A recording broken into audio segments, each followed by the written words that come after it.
Hello guys, welcome to Peddi review. Peddi movie కథలోకి వెళ్తే first Vizianagaram దగ్గర కొండ కింద ఎలాంటి గుర్తింపు లేని ఒక ఊరు ఉంటుంది. దానికి పేరు కూడా ఉండదు. అందరూ కొండ కింది గ్రామం అంటారు. ఆ ఊర్లో ఉండేవారికి ఎలాంటి గుర్తింపు కార్డులు కూడా ఉండవు. ఇంకా ఊరికి వెళ్ళాలంటే నడక ఒక్కటే దారి. ఆ ఊరి పక్క నుండే ఒక ట్రైన్ వెళ్తుంది, కానీ అది అక్కడ ఆగదు. అలా ఏమాత్రం గుర్తింపు లేని ఆ ఊరికి మన హీరో రామ్ చరణ్ గారు రైల్వే స్టేషన్ ఎలా తెచ్చారో, ఆ ఊరికి గుర్తింపుని ఎలా తెచ్చారు అనేది కథ. సింపుల్ గా ఇంతే, ఇదే కథ. ఇక ఫస్ట్ హాఫ్ లోకి వెళ్తే రామ్ చరణ్ గారు ఒక ఆటకూలి, అంటే ఆయనని ఎవరు ఎక్కువ వేలం వేసుకుంటే వాళ్ళ వైపునే ఆడుతుంటారు. బేసిక్ గా 2 టీమ్స్ ఉంటాయి, విజయనగరం, బొబ్బిలి అని. ఆ 2 టీంలు ఎవరు ఎక్కువ రేటు పెట్టి కొనుక్కుంటే వాళ్ళ సైడ్ ఆడుతుంటారు. ఇంకా రామ్ చరణ్ గారు ఆడితే అసలు ఆ టీమ్ కి ఊటం అనేది ఉండదు. ఫస్ట్ హాఫ్ అంతా రామ్ చరణ్ గారు క్రికెట్ ఆడడం, హీరోయిన్ వెంటబడ్డం, మళ్ళీ ఆ రంగస్థలం టెంప్లెట్ టైప్ ప్రెసిడెంట్ ఎలక్షన్స్, రాత్రి లైట్ ఫైట్స్. నాకు ఇప్పటికీ అర్థం కాదు, అంటే సుకుమార్ గారు శిష్యులందరూ ఈ రంగస్థలం టెంప్లెట్ వాళ్ళకి వెళ్ళిపోదేమో. ఈవెన్ దసరా సినిమాలు కూడా అలానే ఉంటాయి. ఆ రాత్రి ఫైట్ ఒకటి, ప్రెసిడెంట్ ఎలక్షన్స్. ప్లీజ్ ఈ టెంప్లెట్ నుంచి అయితే కొంచెం బయటపడితే బాగుంటుంది అనిపించింది. ఇంకా ఇలా ఏదేదో హంగామా అంతా ఉంటది, కానీ ఎక్కడ ఊరి వాళ్ళకి ఆ రైల్వే స్టేషన్ ఎంత ఇంపార్టెంటో, అక్కడున్న మనుషుల సమస్య ఏంటనేది మనకు ఒక ఎమోషనల్ కనెక్షన్ ఎస్టాబ్లిష్ చేసే అవకాశం ఉన్నా అదంతా వదిలేసి బుచ్చిబాబు గారు మాత్రం కమర్షియల్ ఫార్మాట్ ని ఎంచుకున్నారు. అందుకే ఒక సీన్ లో అప్పల్ సూర్య అని ఒక క్యారెక్టర్ ఉంటుంది, అది మన జయపతి బాబు గారు ప్లే చేశారు. ఆయన రైల్వే స్టేషన్ కోసం తపన పడే ఒక సీన్ ఉంటది. ఆయన ఎంత తపన పడుతున్నా మనం ఎమోషనల్ గా కనెక్ట్ అవ్వం. ఎందుకంటే అంతసేపు మనకు సినిమా చూసినా కూడా, అరౌండ్ ఒక 1 అవర్ వరకు సినిమా చూసినా కూడా, ఎక్కడ ఊరి ప్రజల సమస్య ఏంటి, ఇది వాళ్ళకి ఎందుకు ఇంపార్టెంట్, రైల్వే స్టేషన్ నిజంగా వీళ్ళు ఎంత బాధలు పడుతుంది, ఇదంతా నాకు చూపెట్టాలి కదా. ఇవన్నీ వదిలేసి డైరెక్ట్ చాలా ఇంకా సీన్లు, క్రికెట్ ఆడడం, వీటి మీద ఎక్కువ సాగిపోతుంటది. అంటే ఇది క్రికెట్ సినిమా అయితే బాగుండు, అంటే హీరో ఏదో పెద్ద క్రికెటర్ అవ్వాలనుకున్నాడు అందుకని చెప్పి నువ్వు క్రికెట్ సీన్లు వేయడం బాగుంటది.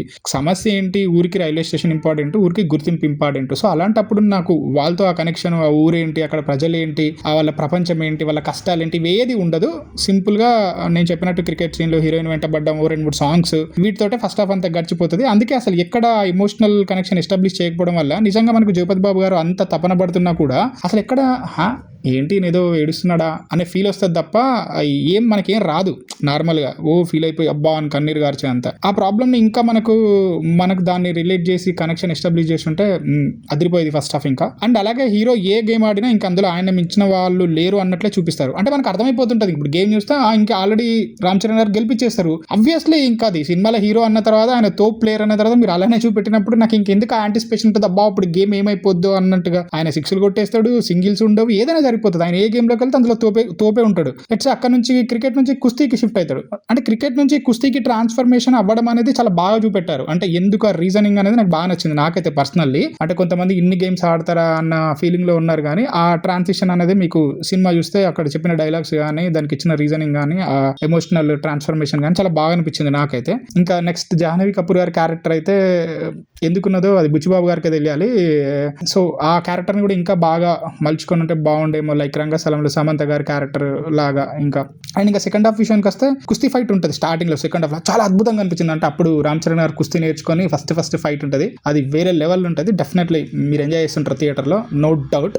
కానీ అదే చెప్తున్నారు కదా, రామ్ చరణ్ గారు కూడా ఊరి కోసం తపన పడుతుంటారు. సెకండ్ హాఫ్ స్టార్ట్ అవ్వగానే గుర్తింపు తీసుకురావాలి. కానీ మనం ఆయన అంత తపన పడుతున్నా కూడా స్క్రీన్ మీద మనం ఆ ఎమోషనల్, ఎందుకంటే ఫస్ట్ హాఫ్ లో అంత స్కోప్ ఉండి కూడా ఇక్కడ ప్రాబ్లమ్ని కానీ, ఎందుకు ఈ ఊరి వాళ్ళకి ఇది చాలా ఇంపార్టెంట్, వాళ్ళు గుర్తింపు కోసం ఎంత పోరాడుతున్నారు అనేది మీరు ఎక్కడ చూపెట్టనప్పుడు హౌ మనం కనెక్ట్ అవ్వలేం కదా. సో నాకు అదే అనిపించింది అన్నట్టు. అంటే బుచ్చిబాబు గారు అనుకుంటే ఈ సినిమా కథను ఒక దంగల్ లాగానో, ఇంక ఈవెన్ ఆర్య తమిళ సినిమా ఒకటి ఉంటుంది సర్పట్టా లాగా, అలా కూడా తీయచ్చు. అంటే కంప్లీట్ ఆయన కమర్షియల్ ఫార్మాట్ని ఎంచుకున్నారు. ఆబ్వియస్లీ రామ్ చరణ్ గారు ఉన్నప్పుడు ఆయన చెప్పింది ఇంటర్వ్యూలలో కూడా ఫైట్స్ ఇవన్నీ చాలా ఎక్స్పెక్ట్ చేస్తుంటారు, ఒక్కొక్కరు ఒక ఫ్రూట్ తింటానికి వస్తారు అన్నట్టు ఏదో చెప్పారు. బట్ ఇలాంటి కథను రామ్ చరణ్ గారు ఒప్పుకోవడమే నాకు చాలా గ్రేట్ అనిపించింది. కానీ అలాంటప్పుడు దీన్ని ఇంకా ఆయన ఒప్పించో, ఇంకా వేరే లెవెల్లో కొంచెం దంగల్, సార్పట్టా ఇట్లా కథ ఓరియంటెడ్ గా తీసుకెళ్తే ఇంకా రామ్ చరణ్ గారికి మరో అద్భుతమైన సినిమా అయ్యి ఉండేది. బట్ ఆ ఛాన్స్ బుచ్చిబాబు గారు ఇవ్వాలనుకోలేదేమో మేబీ. అండ్ హోల్ పాయింట్ ఏంటంటే, ఇక్కడ రామ్ చరణ్ గారు సెకండ్ హాఫ్ లో ఒక క్యారెక్టర్ సడన్ చేంజ్ ఓవర్ ఉంటుంది అన్నట్టు. లైక్ అప్పటి వరకు ఆయన ప్రపంచంలో ఆయన ఉన్నాడు, కాస్త ఊరి కోసం అనే తపన, ఊరికి గుర్తింపు తీసుకురావాలనే తపనకి ఆయన షిఫ్ట్ అయిన క్యారెక్టర్ చేంజ్ ఓవర్ ఉంటుంది. That's happened because of Appal Suri character. And Appal Suri అనే క్యారెక్టర్ జగపతి బాబు గారు ప్లే చేశారు. అక్కడ జరిగిన కొన్ని సంఘటనల వల్ల ఆయన నెక్స్ట్ దాన్ని టేక్ ఓవర్ చేస్తారు.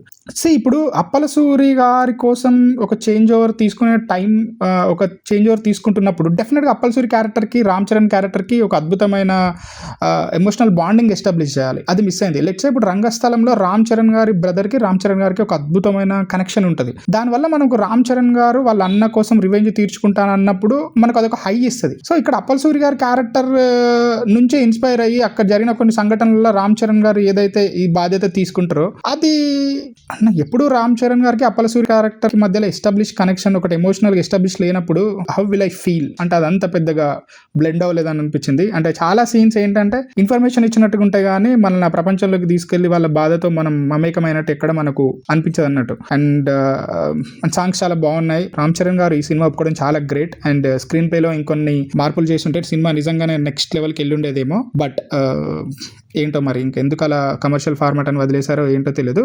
సినిమా మాత్రం డెఫినెట్గా ఒకసారి చూడొచ్చు, నో డౌట్. ఇందులో మీరు ఎంజాయ్ చేస్తారు. అండ్ బుచ్చిబాబు గారు మీరు ఇంకా మంచి సినిమాలు తీయాలని కోరుకుంటున్నాను. Thank you so much.